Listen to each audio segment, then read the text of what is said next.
Now then, since for some of you this may be your first encounter with an academic formal procession and convocation, we thought it might be helpful to you if we spend just a moment to talk about the ritual and symbolism that you are about to encounter. We're about to engage in a ceremony and a tradition that is 195 years old on our campus, and in higher education goes back over 1,000 years. In your program, you will find a description of the history of academic regalia. What is not included is the reason why we choose to wear these gowns on this occasion. The wearing of academic robes goes back to medieval times, when a person's dress clearly distinguished who they were. It was an absolute expression not only of who you were, but your station in society. When you looked at a person, you knew instantly everything you needed to know about them, and you knew how to react to them and how to respond to them. At that time, there were no universities and there were no libraries. Books were a scarce commodity, and consequently, so was knowledge. Possessing knowledge was one of the few ways a person could move up in the world where there was a rigid caste society. If one was able to learn how to read, finding books would be the next obstacle. And there were really only two places to find a book: in monasteries and in private libraries. Monasteries were the only place where books could be accessed by someone who was not of noble birth. Men who wanted to seek after knowledge and better their lot in life came to the monastery to find it. In most cases, these seekers of knowledge were young clerics. They became a part of the monastic order in order to have access to the knowledge they sought. They were required to wear the robe, the clerical robes, as a declaration to the world of the path they had chosen. In doing so, they did more than simply declare their identity. They also took on certain responsibilities to everyone they encountered. To put on the robe was a life-changing event. A person who put on the robe of a cleric was committing himself to serve others as well as himself. As time progressed, the wearing of robes became increasingly symbolic. As universities were founded and developed an identity of their own separate from the monastery, the meaning of the robe changed. The academic robes you see today became associated specifically with teaching. But even in change, the real meaning of the robe remains basically the same. The wearing of the academic robe by our faculty is still an expression of who we are and what purpose we are to serve in society. It carries with it certain obligations. Concepts like academic integrity and service are an inherent part of accepting a place in the community of scholars. When we wear the regalia, we are still saying to society who we are, that we are seekers of knowledge, that we are here to serve others, and that we recognize our obligation to all we encounter. 1,000 years ago, when a cleric put on the robe, he was saying that he was a new person, a member of a new community.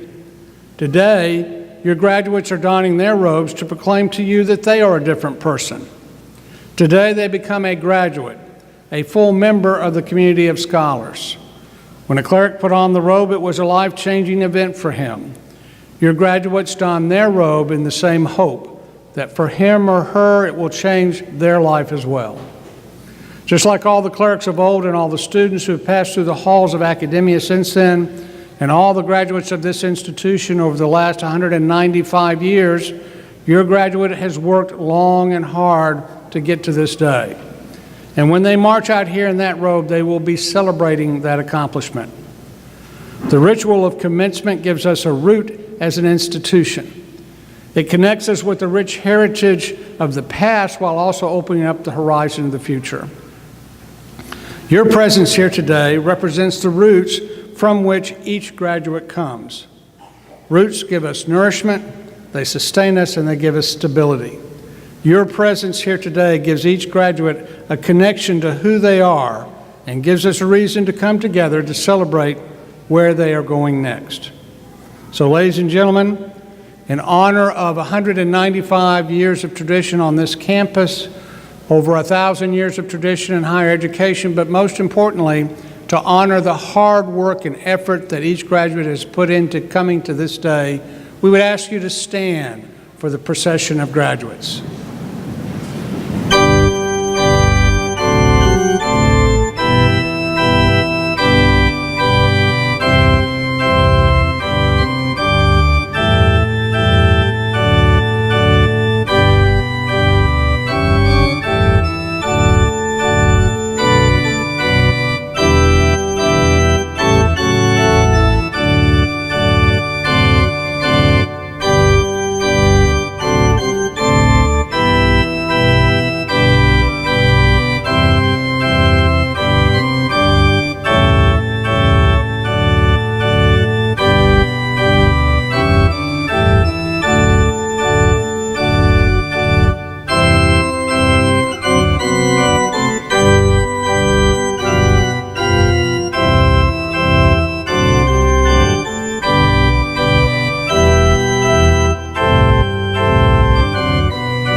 Please remain standing for the invocation given by Dr. Eugene English, pastor, Little Elk Missionary Baptist Church.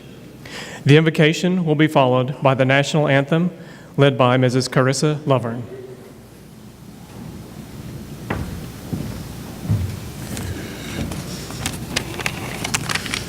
Let us pray. Lord God, may this graduation day be a celebration of your life within us. We give you all the learning, the skills, the hard work of these years. We ask for your almighty hand to be upon us, all those who graduate today. Bless their lives from this day on with goodness and love. Help them to stay true to their dreams, to use their gifts wisely, and to walk in the future with faith, hope, and great love. Amen.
You may be seated.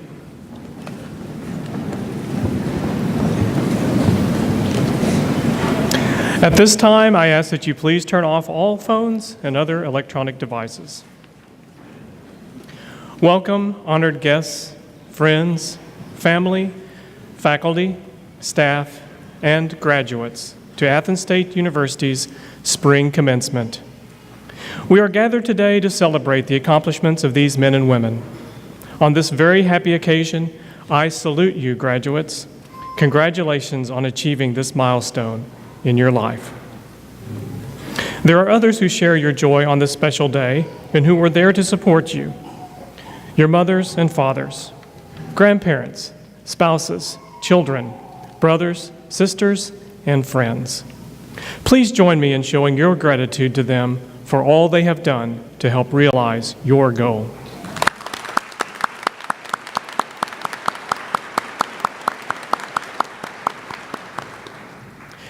It is also my privilege to acknowledge the gifted and generous women and men, the faculty and staff of Athens State University, who walked with you through this educational experience. I invite you to join me in recognizing their efforts and in thanking them for all they have done.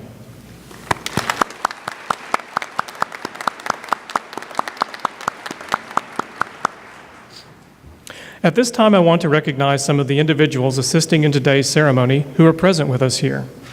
Please stand as I recognize you. Today's commencement marshal is Dr. Debbie Ferguson, Professor of Special Education.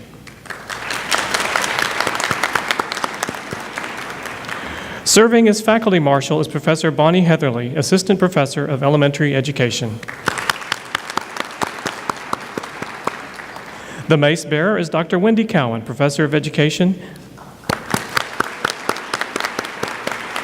And our student honor marshal for the College of Education is Austin Carlton.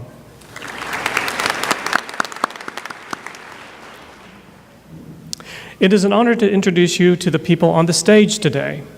To my right is President of Athens State University, Dr. Bob Glenn. Our commencement speaker today is Dr. Barbara Cooper. Welcome. Our special guests include Dr. Joe Brasher, Professor Emeritus and organist,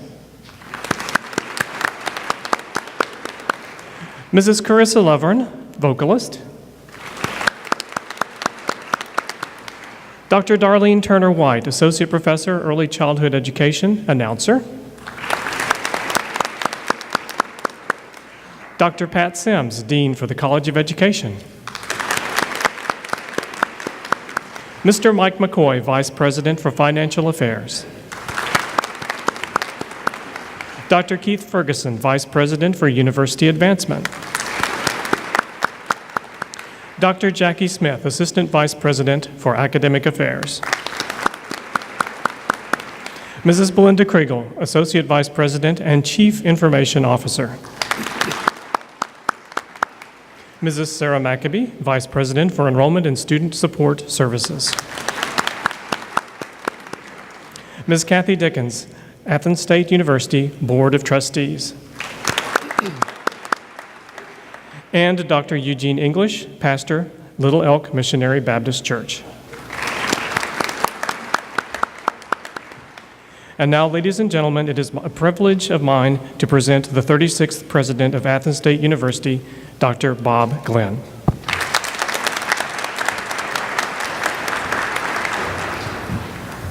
It occurred to me in this morning's ceremony that the person who does all the introductions never gets introduced.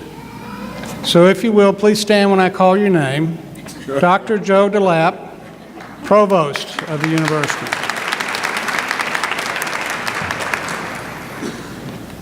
If you will, I'm going to take just a moment of personal privilege. We talked about the symbols of this occasion before the graduates processed. One of the symbols that we encounter today is the chain of office that the president wears, which has the symbol, the seal of the institution, as well as bands which bear the names of all the presidents who have gone before. I am the 36th president of this institution.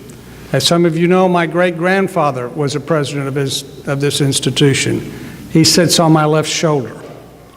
But one of the other bands, and the bands here are meant to remind us of the work that came before, of the men and women on whose shoulders I stand. There is one band today that bears the name of Sidney Sandwich. Dr. Sandwich was the president of this institution from 1970 to 1981. And just this past Thursday, he passed away. So if you will, I would like to observe one moment of silence in honor of the fine work done by Dr. Sidney Sandwich.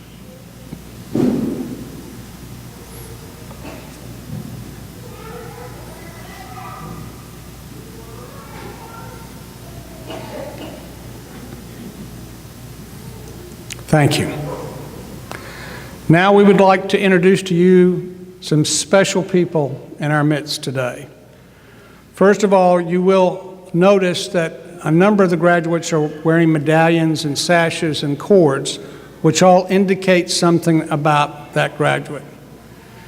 A number of our graduates are wearing cords that are red, white, and blue in color. And these are individuals who are either currently serving in active service to our country or are veterans of our armed forces. And we'd like for those individuals wearing the red, white, and blue to please stand and be recognized by this assembly.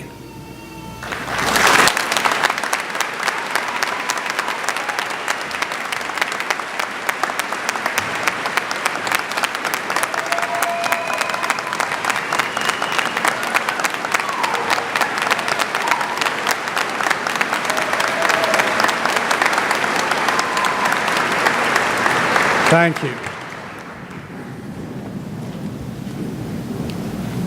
We are a country of diverse opinions, and there are a lot of opinions about each of the armed conflicts that we've entered into as a nation. And we can all have different opinions about those conflicts. But one thing that we can all agree on is that for a person to be willing to put themselves in harm's way to protect us and protect those opinions is surely a worthy thing, and we thank each of you for your service. Also today, you will see individuals who are wearing either sashes or medallions that indicate they're standing in the academic realm. First of all, we'd like to recognize all of our graduates who are graduating today cum laude, which is Latin for with honors. Those are individuals who are graduating with a 3.5 to a 3.69. If you're graduating today cum laude, please stand and be recognized.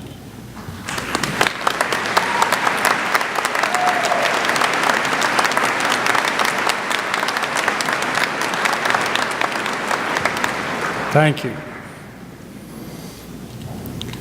The next area is magna cum laude, or with high honors. Those are individuals who are graduating today with a 3.7 to 3.89. If you are graduating today magna cum laude, would you please stand to be recognized?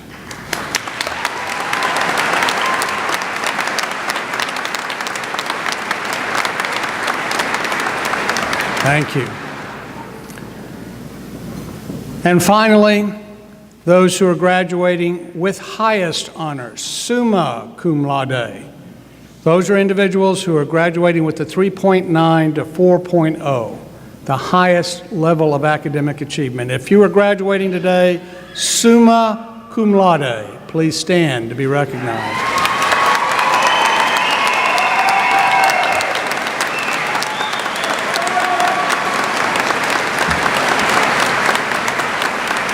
Thank you. And on a personal note, I want to congratulate all of our graduates, many of whom are graduating today, much like I did many years ago, which was thank you, Laude.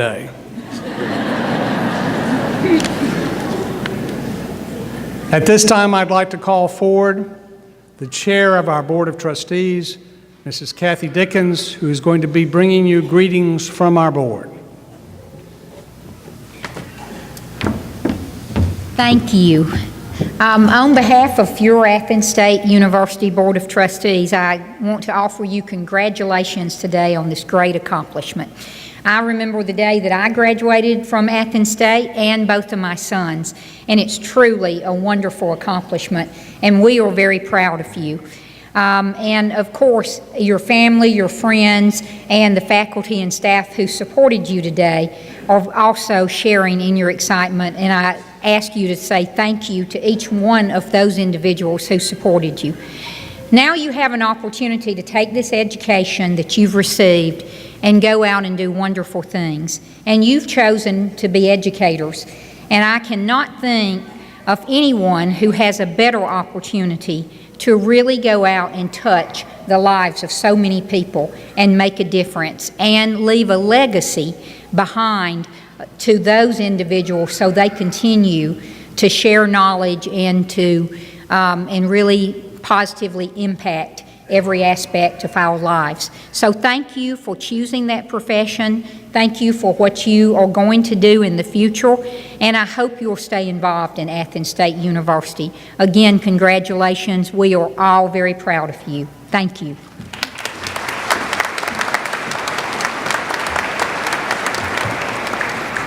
Today's commencement speaker earned her bachelor's degree in education from Western Illinois University and her PhD in educational leadership and innovation from the University of Colorado at Denver. She has served as an educator for 25 years and served as Deputy Superintendent of the Huntsville City Schools prior to her appointment as the Deputy State Superintendent of Education at the Alabama State Department of Education. Students, honored guests, family, and friends, I am pleased to introduce to you your commencement speaker, Dr. Barbara Cooper.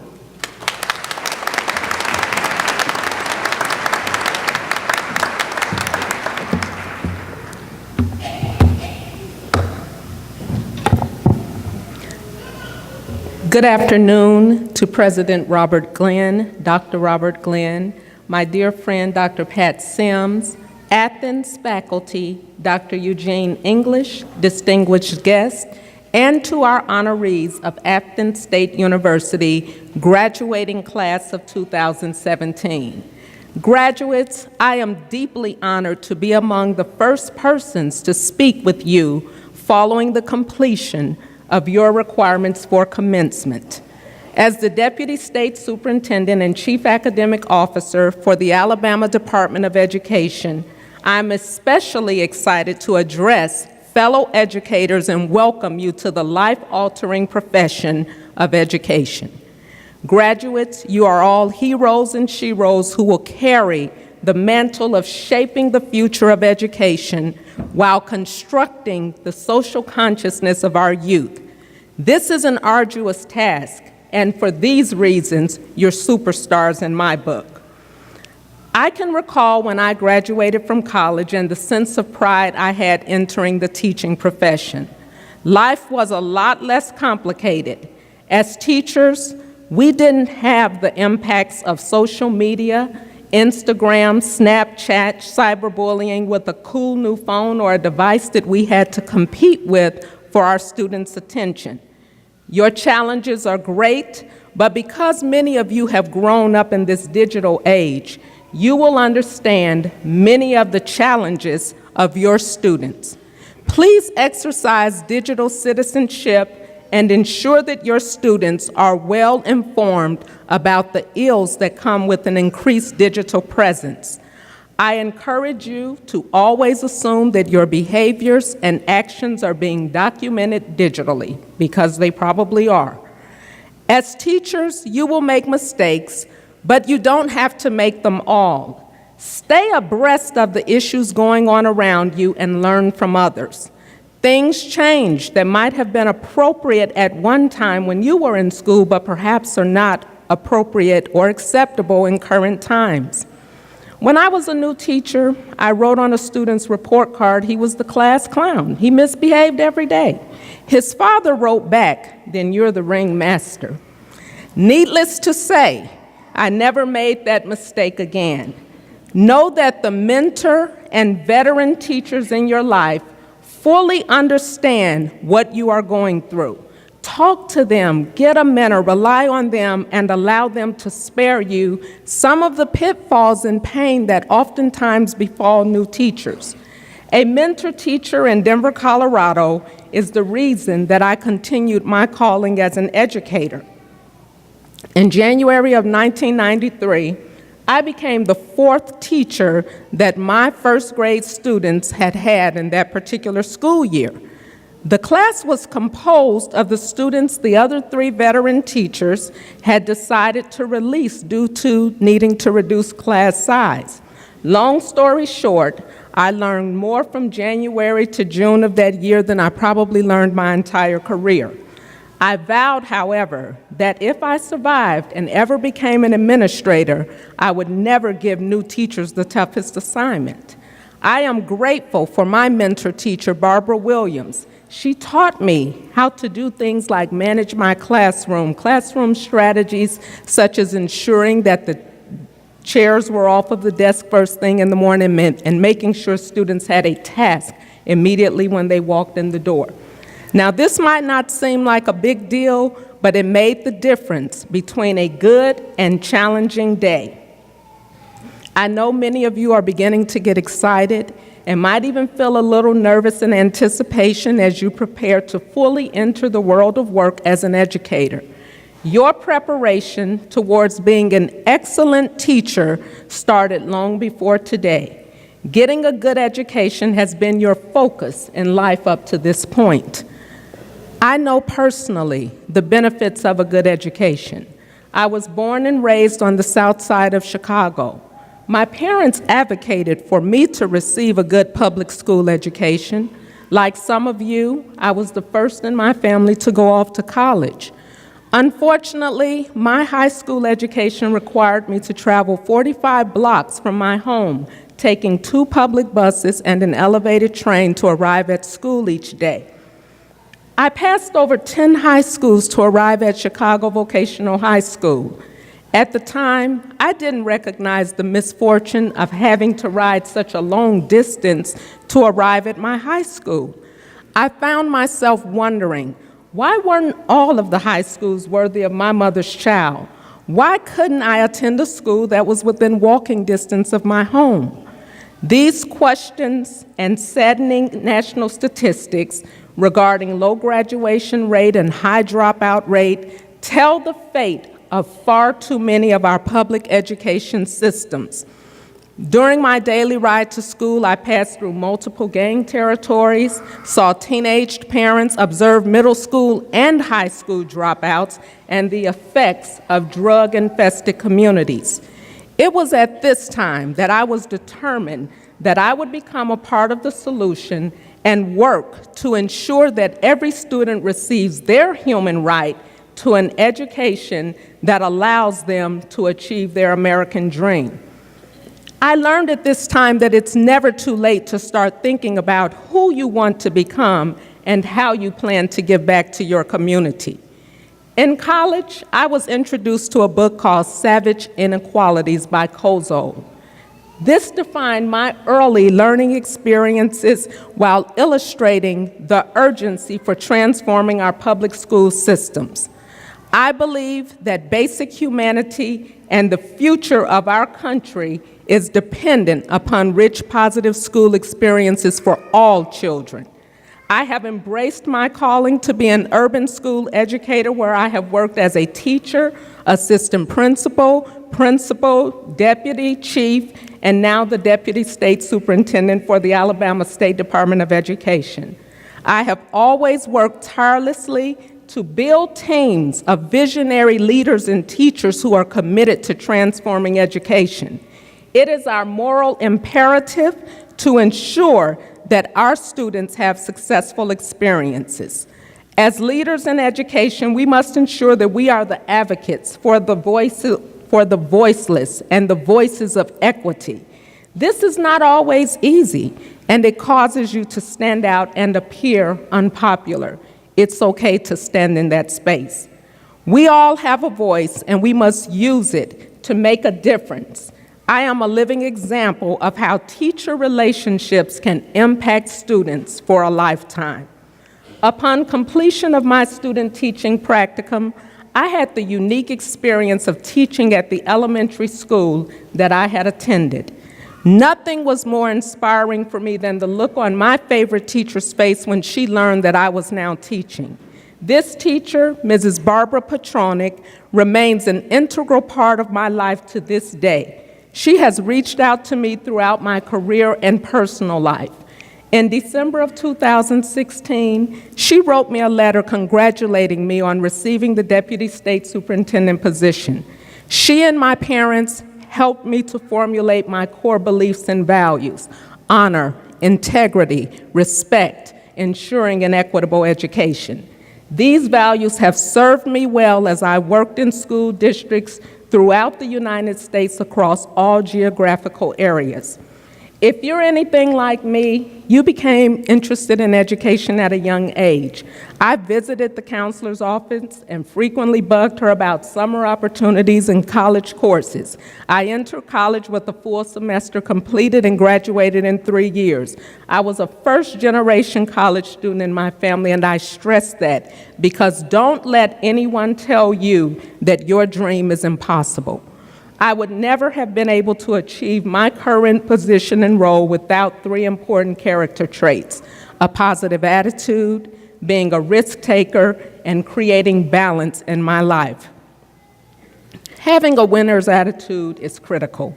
You don't have to be the smartest person, but you must be positive and recognize that a great attitude will take you so much farther than book knowledge. As a teacher, we all have bad days, but we can never, ever allow our students to be impacted by this through our interactions and experiences with them. Get over it, shake it off, and walk into your school or job as if someone is paying you $1 million for that particular day. When you have a winner's attitude, you are confident, and you believe that you can accomplish anything you put your mind to. When you have a positive attitude, you begin to find yourself constantly experiencing a champion spirit. This confidence will be felt by all. Can you reflect back to that one teacher, coach, mentor, or person that helped instill this attitude in you? As an educator with a winning attitude, you believe that you can control what happens in your life and that you can accomplish anything for both you and your students. And guess what? You will. In addition to having a winning attitude, outstanding educators are risk takers. When someone believes in you and asks you to take on a role outside of your comfort zone, take the risk and go for it. Take that positive attitude and believe that you can do what you set out to do. I have learned that when you are truly seeking to fulfill your purpose in life, your path will be directed, and you will be allowed to do the work you have been called to do. When I was asked to move to Huntsville in 2011, my initial thought was, I'm quite comfortable living in Colorado. It's a beautiful state. My children were doing well, and we had a pretty decent life. My husband, Walter, on the other hand, to my left, had a different idea. He reminded me that perhaps there was a purpose in the reason we were being called to Alabama, even though we had never been there before. Through lots of prayer and meditation, we made the move. I began personally looking for positions after I had been in that position for 5 years and had lots of success in Huntsville City Schools. I applied for superintendent positions and applied for a couple jobs that I did not receive. 2 months after I started applying for these jobs, I received a calling to come to Montgomery to lead the entire academic division for the state of Alabama. Again, I was not looking for this job. You will always receive the calling that's meant for you. I am honored and humbled to serve as the Chief Academic Officer for the Alabama State Department of Education, and I thank our current state superintendent, Mr. Michael Sentence, for believing in me and giving me this opportunity to help reshape education in Alabama. Again, I had to be willing to take that risk. I believe we are made by the struggles we choose. Be a risk taker and allow the struggles to propel you to the next level. A positive attitude will help you get through these struggles. Risk takers recognize that in order to be prepared to handle risk, they must use their time wisely, put in the effort to train hard, trust the truth, try hard, demonstrate tenacity, and number one, be willing to be a part of a team. Having a winner's attitude and being a risk taker are both very important, but in life, we must have balance. Successful people lead balanced and very full lives. They are constantly looking for opportunities to give back to others and to help make the very community that supported them even better. I'm going to slow down to make this next comment, and I need you to listen. Raise your hand if you're missing your phone right now or thinking about the chats or Instagram messages you're missing. Okay, I knew there was at least one. Successful educators put their phones down at some point without being told in order to embrace new learning and take on the challenges around them. You don't need more stuff in your life, you need more us. Collectively, we must communicate and interact with one another in order to create a better world for tomorrow. Make a plan and stay your course. I promise, in the end, it will pay off. Surround yourself with greatness as a part of being balanced. If you're the smartest person in your group is too small. When we are balanced, we recognize that in the end, we will be judged by how we treat others, how we use our gifts and resources, how we run our race to help win others, how we handle temptation. We must create balance around these principles. I hope you will remember these three important character traits of a successful educator: risk taker, a positive attitude, and creating balance. As I prepare to close, I feel compelled to leave you with advice that I believe will be beneficial to you as you begin your calling as an educator. I take our calling very seriously, and I'm very passionate about the work because I believe and know firsthand Henry Adams' words, "A teacher affects eternity. He can never tell where his influence stops." Let's get started with my top three.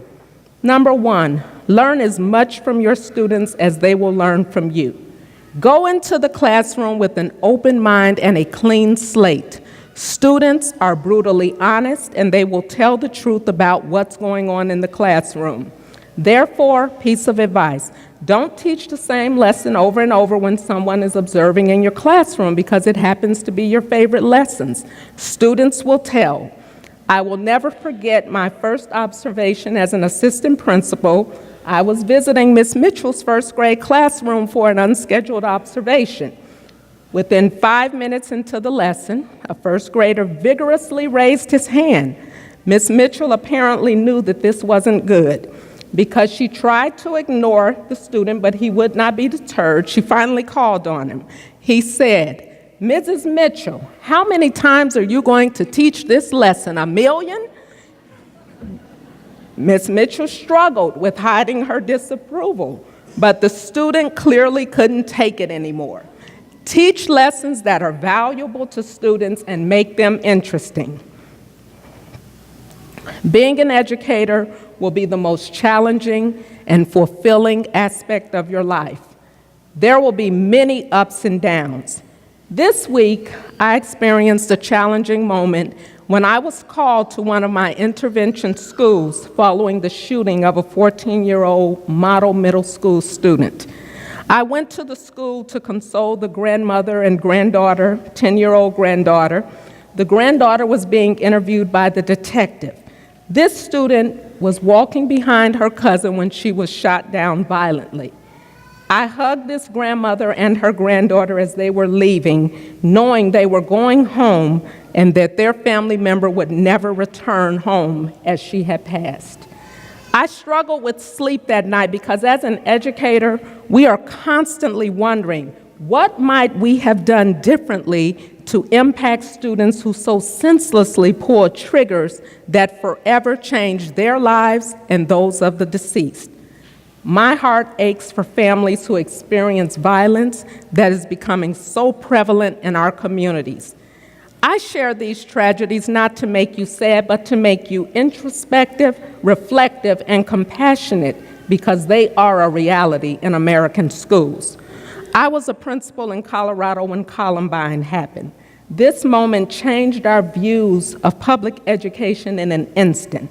Tragedies such as these exemplify the criticalness of our work in changing lives by developing positive relationships with our students while constantly trying strategies for the student who appears unreachable. Fortunately, we have far more students who attribute getting on the right track to educators who never gave up on them. I know that you will be those educators. Please know that you will make a difference, and you should be encouraged to remind yourself of this every day. Our future depends on it. Number 3, realize you get 1 year with your students. Make the most of it and understand that you will impact their lives forever. Build those positive relationships with your students and their families. As you go about your calling each day, let's never forget Ron Edmonds' words.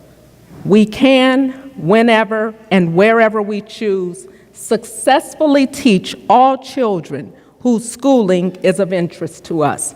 We already know more than we need to do that. Whether or not we do it must finally depend on how we feel about the fact that we haven't so far. Please Please believe in every student and don't quit or give up on our students, the children in America. You might be the only hope for your students. The fate of millions of students in our public school system lie in our hands as educators. A student's demographics should never determine the quality of life this individual ultimately experiences. Being a teacher is one of the most challenging callings you will ever experience. Students will test your patience to the limits, but always remember why you were called to do this job. We need caring teachers to mold our students. Our future depends on the students you will touch each day. I pray that you will handle our children with the same compassion you would expect for your own children. Class of 2017, we are counting on you to become courageous teachers and leaders in education. You must vow to become the voices and advocates for voiceless so that these students begin to reap the benefits of their right to an education. Your achievement today is a demonstration that you have the skills, the talent, the grit to make our schools among the strongest in the nation. I challenge you to ensure that your touch and influence truly spreads over a lifetime. Thank you for answering the calling and for the magnificent job you will do as our educators of tomorrow. I am proud to officially welcome you to the ranks of education, the greatest profession and calling known to mankind. Congratulations, class of 2017.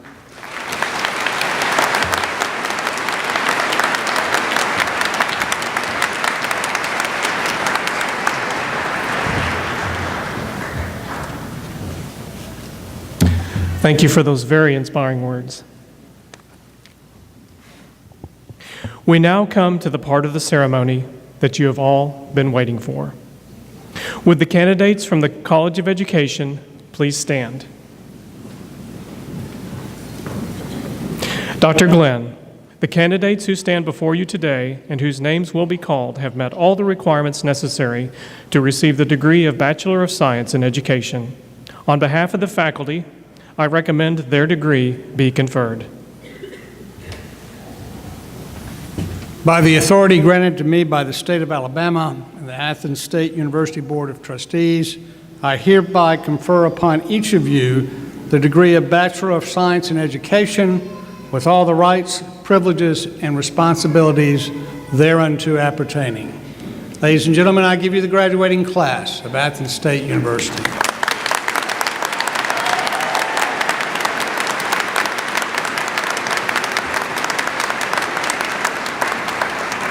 Please be seated. I need to give you just a couple of words of housekeeping as we go forward. In just a minute, the undergraduate marshal will lead you forward row by row to come up here and give your card to Dr. Turner White. She will then attempt to pronounce your name correctly. No matter what she says, she will walk across the stage. I'll be standing over here with your diploma. You will have to shake my hand to get it. When you do, I will tell you to face a camera person who will be right here to snap a beautiful portrait of you. You will then walk right over here to this corner and someone else will snap another beautiful portrait of you. You'll then come back. Now, for those of you in the audience, we recognize that this is a joyful occasion for you, that your hearts are excited and full of joy. And when you hear your graduate's name, you're going to want to shout with joy. Go right ahead. Hoop, holler, cheer, shout, stand up and applaud, whatever you would like. Until your graduate gets to me, then hush. Because right after your graduate gets to me, someone else's name will be called. And I know that as excited and happy as you are for your graduate, you wouldn't want to shout over someone else's. So we're delighted to have you here today. We're proud of our graduates. We know you are. And so now we're going to proceed with what you all came here for. So would the marshal please begin to bring the students forward row by row. Would Dr. Pat Sims please join me here on the platform to receive the diplomas? Please hold your applause until we have recognized the entire group of graduates. Cassidy Rittenberry Aldridge, magna cum laude.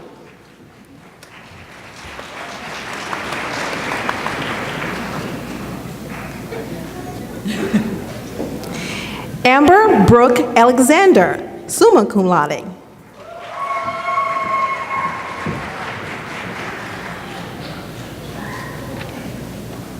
Maylene Catherine Basenberg, cum laude.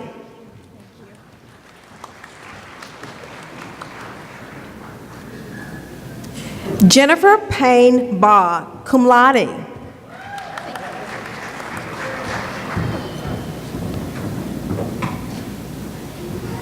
Kristen Michelle Birdsong, summa cum laude.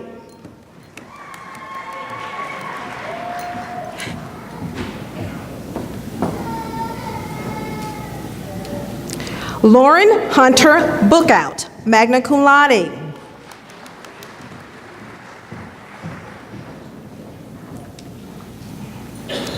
Sadie Lane Board, summa cum laude.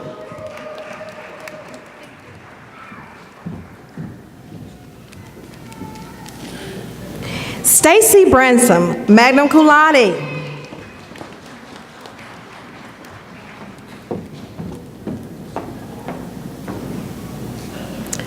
Matthew Joseph Brewer, cum laude.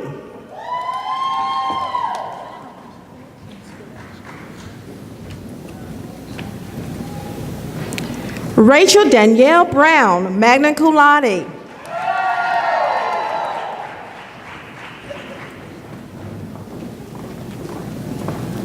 Dayton Lee Burleson, magna cum laude.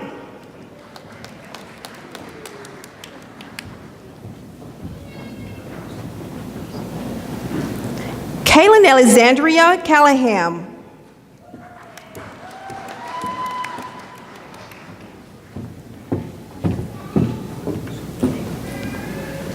Carrie Callahan, summa cum laude.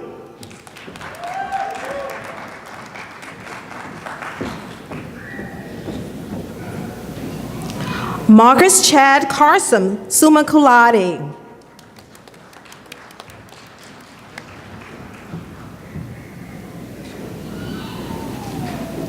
Christian William Chappelle, magna cum laude.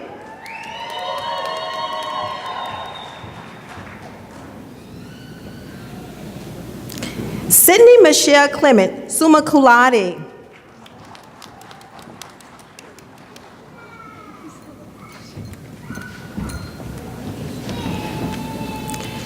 Kayla Michelle Cole.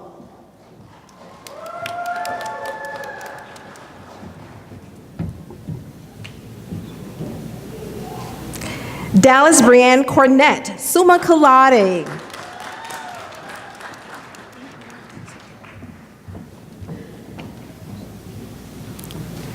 Philip Drotter Jr., magna cum laude.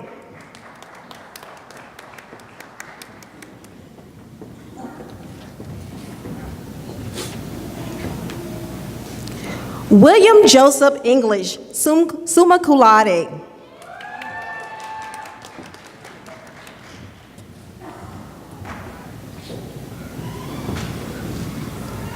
Holly Kell Former, magna cum laude.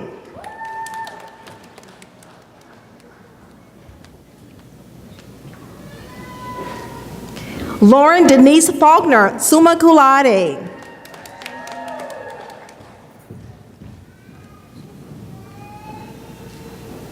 Anna Elizabeth Phyllis, summa cum laude.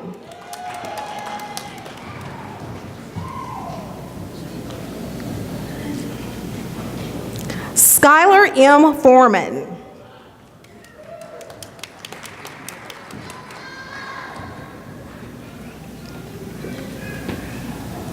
Alexander Joseph Fergel, summa cum laude.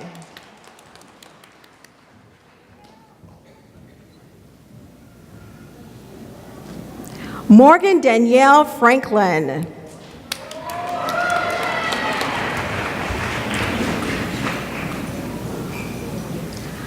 Cara Marie Jimborn, cum laude.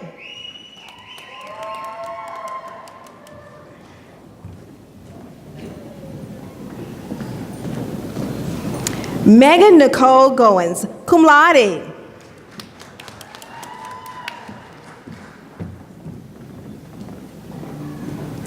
Whitney Renee Hackett, cum laude.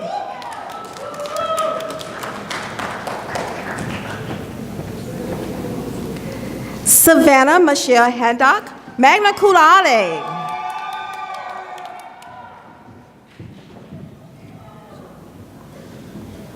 Alyssa Lee Hall, summa cum laude.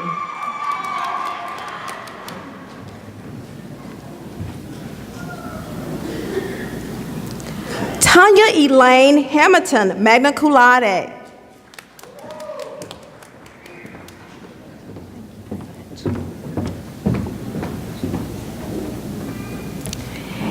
Kelly Mache Morgan Haraway, magna cum laude.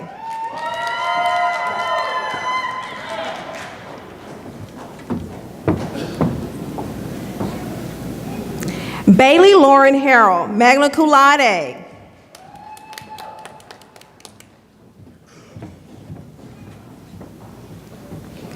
Michaela R. Hartman, summa cum laude.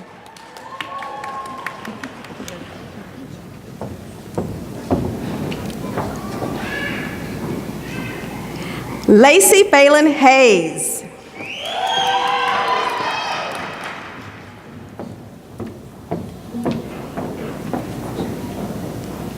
Ashley Nicole Hill, cum laude.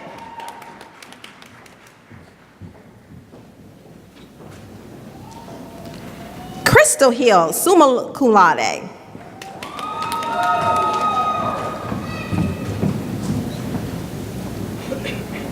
Trenton James Hollis, magna cum laude.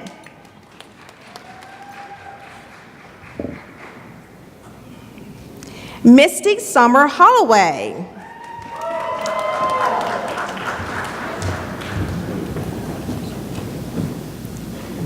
Riley Morgan Honey, cum laude.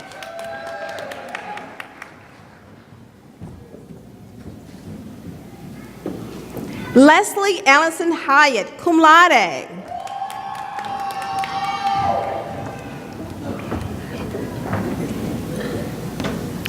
Casey Drew Isbell.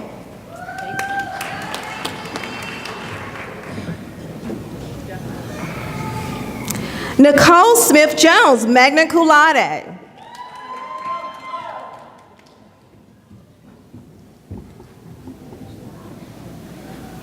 Lane McGriff Julian, cum laude.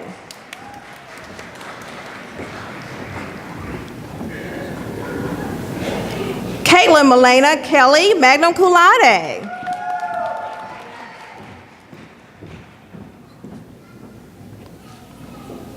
Rachel Burrell King.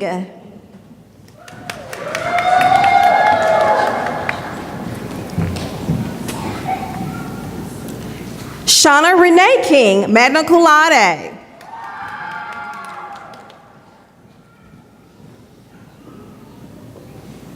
Anna Lee Livingston, magna cum laude.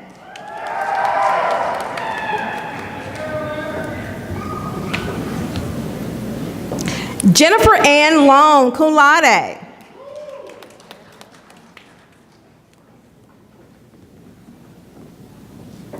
Stephen Dornell Long.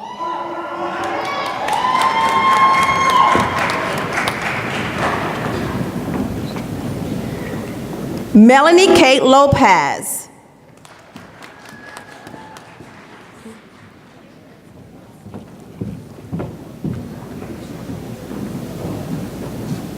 Megan Elise Lucas, magna cum laude.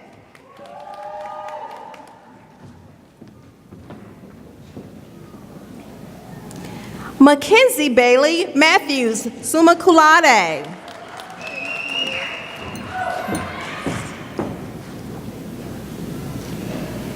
Brittany Kaylin Mathias, cum laude.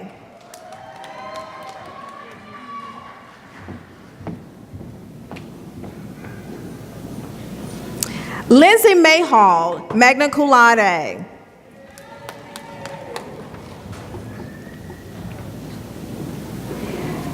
Sydney Brooke McCain, magna cum laude.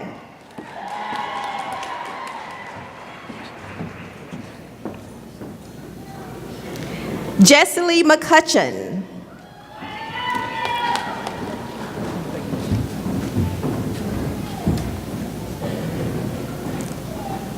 Emily Christine Morrison.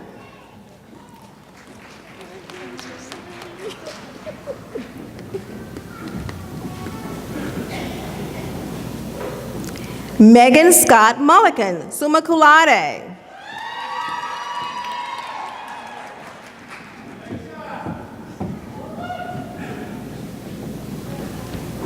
Jonah M. Nelson, cum laude.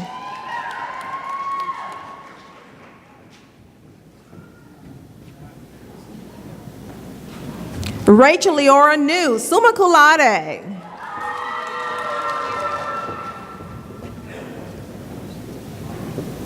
Paul Wesley Newsom, summa cum laude.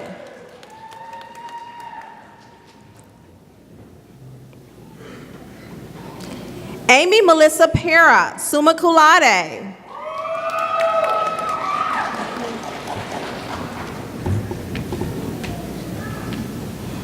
Lee Chandler Phillips, cum laude.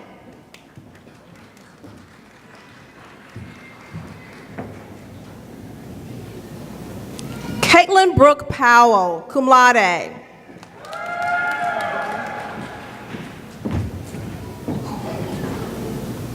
Leslie A. Redford, magna cum laude.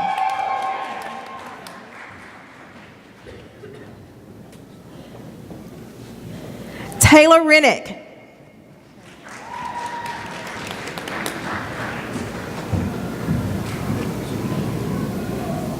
Jessa Erin Riddle, magna cum laude.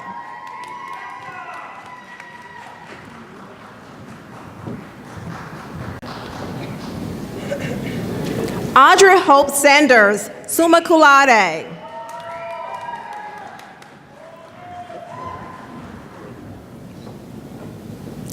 James Brody Scott, summa cum laude.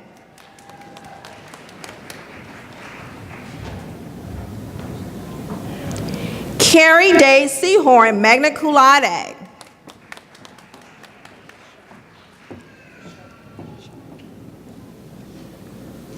Lindsay K. Shope, summa cum laude.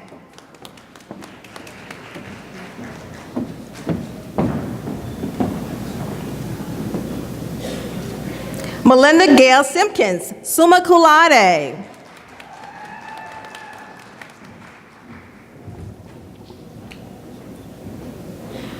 Chelsea Nicole Smith, summa cum laude.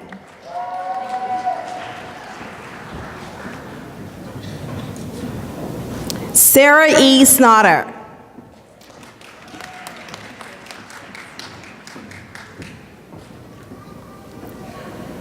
Anna Jan Sprinkler, summa cum laude.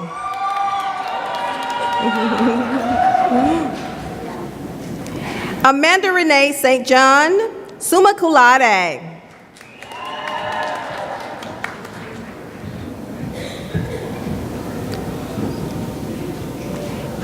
Amber Marie Starr, cum laude.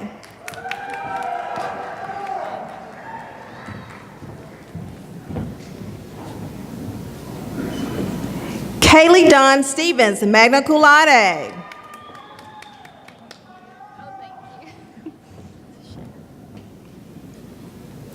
Shane Donovan Stokes, cum laude.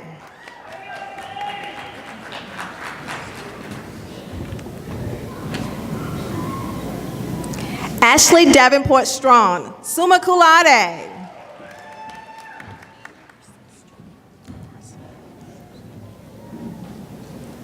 Marcia Stringer, magna cum laude.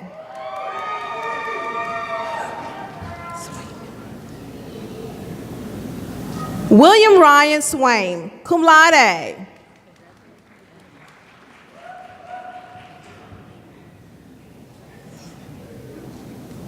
Allison Tarvin, summa cum laude.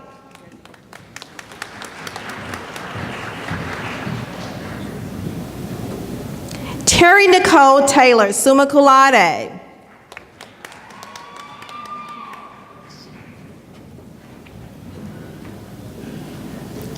Andrea Nicole Tu, magna cum laude.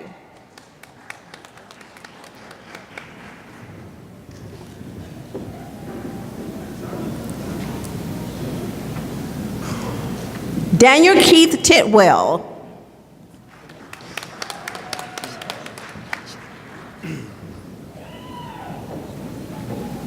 Shani Brianne Tolliver.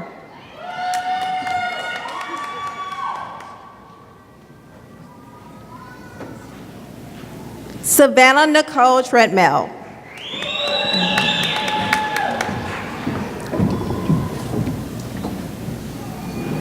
Carrie D. Treese, summa cum laude.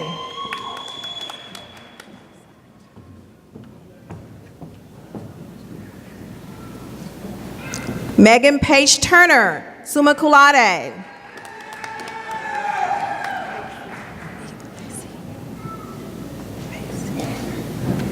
Jessica D. Vesey, summa cum laude.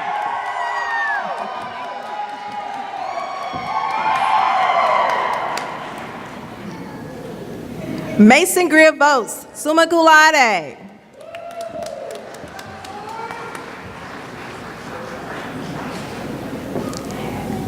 Brittany Joy Wagner, summa cum laude.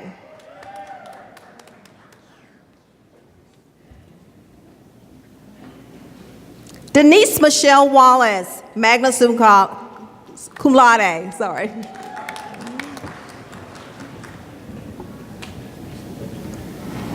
Summer Mackenzie Wall, summa cum laude.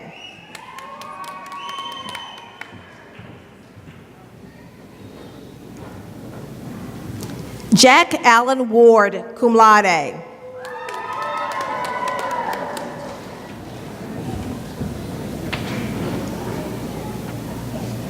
Chelsea Lynn Warren, cum laude.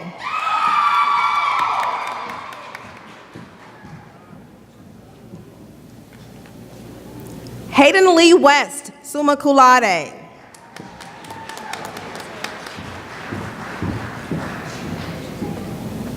Rachel Lee Wisnett.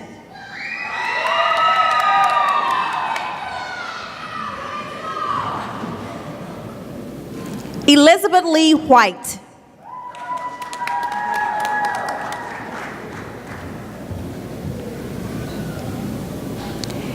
Erica Brooke Williams, magna cum laude.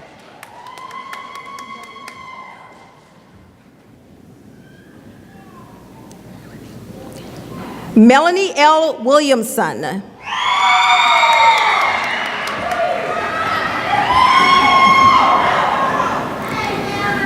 Seth Alexander Woods, magna cum laude.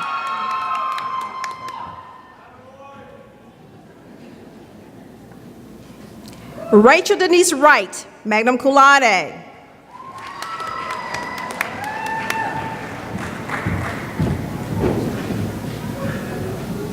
Megan Taylor Wynn, summa cum laude.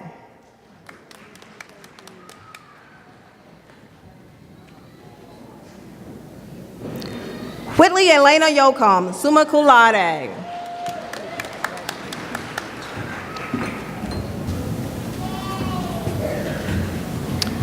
Ladies and gentlemen, I give to you the graduating class of Athens State University.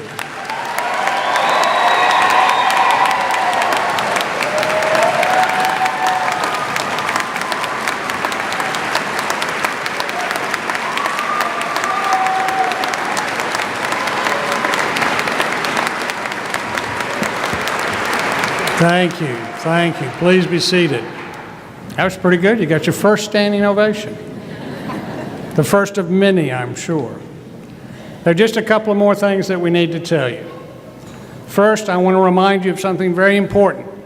You are sitting here today surrounded by the people who got you to this place in your life, either literally or figuratively. Do not leave this place without saying thank you. Now, I mean it. If you don't, I will find you. I will take your diploma back. The mark of an educated person is to know to be grateful and to know to say thank you. Don't leave this place without saying thank you. It's important. It's important to you. It's important to them. I'm warning you. The second thing is, I tell each graduate as they come through just one thing. Now do good work. Now, some of you wonder about that. You say, hey, I'm wearing a medal that already shows I've done good work. But the reality is, this is not your conclusion. This is your commencement. You are going forward from this point. You've heard me say before that children are a message we send forward to a time that we won't live to see. And each and every day that you walk into a classroom, you're going to be touching children in ways that you can't imagine. And you're going to be sending messages forward. Send messages of encouragement. Send messages of hope. But also recognize that you are Athens State University to that classroom of young people. They're not going to know anything about Athens State University except what they see in you. And it's important that you understand the responsibility that you carry to represent this institution and show that this is a great institution. And I believe it is. A great institution is not anything to do with buildings. It's not anything to do with degrees the faculty hold. A great institution is all about getting someone from where they are to where they need to be. You have chosen a lifetime profession to help people get from where they are to where they need to be. Go and do that proudly. Go and do that with earnestness. Go and do all that you can. You're going to encounter things that you cannot overcome. When you do, I want you to think about the words of Helen Keller. She said, I am only one, but still I am one. I cannot do everything, but still I can do something. I will not refuse to do the something I can do. When you go into your classrooms, do the something you can do. The other thing I would remind you of are the words of John Wesley. This used to be a Methodist institution, so I'm going to call on John. And he said, do all the good you can by all the means you can, in all the ways you can, in all the places you can, at all the times you can, to all the people you can, as long as you ever can. If you'll just do those two things, do what's in front of you, we will be prouder yet. We're proud of you now, but we will be prouder yet. Make us prouder. Do good work. Now stand. You have one last thing. Move your tassels to the left. Congratulations.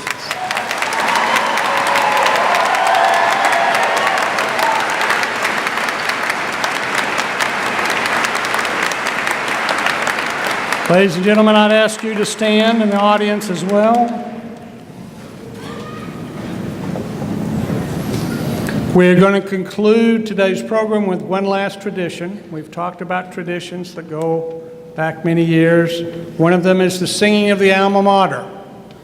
Now, I know all my graduates already know the words, and I will be looking to see if your lips are moving. But for those of you in the audience that may not know the Alma Mater, it is conveniently printed on the backs of your program, so you can follow along. You're going to be led in the singing of the Alma Mater by Mrs. Carissa Lovern, who sang the national anthem earlier. I'd ask that you remain standing for the benediction by Dr. English, and then we would ask the audience to remain standing as the platform party and the graduates recess. Thank you, and again, graduates, do good work.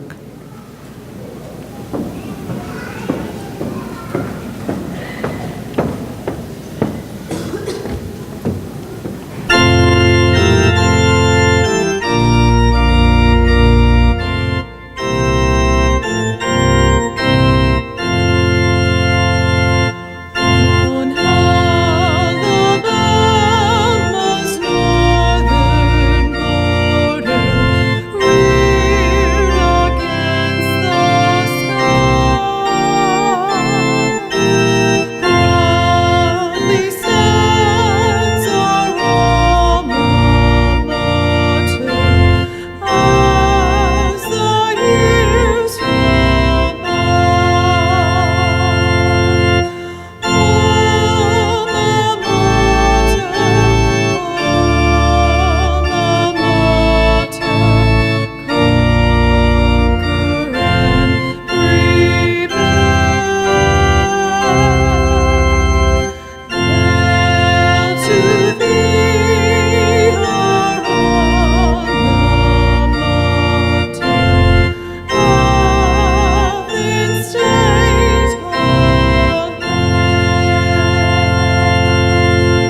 May the Lord bless you and keep you.